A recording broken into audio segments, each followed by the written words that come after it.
Assalamu alaikum. I am Ashifur Rahman. This video resume highlights my seeds.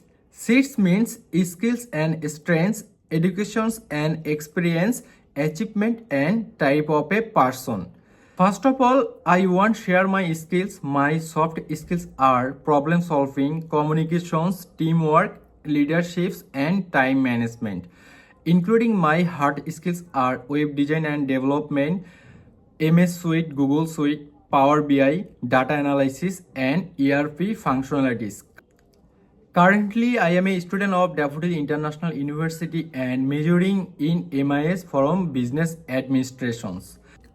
Now I am telling my experience. I have almost 3 years experience of web designing and development and also experience of system analysis and design, and I have also real life practical and extracurriculars in different many activities or our university clubs.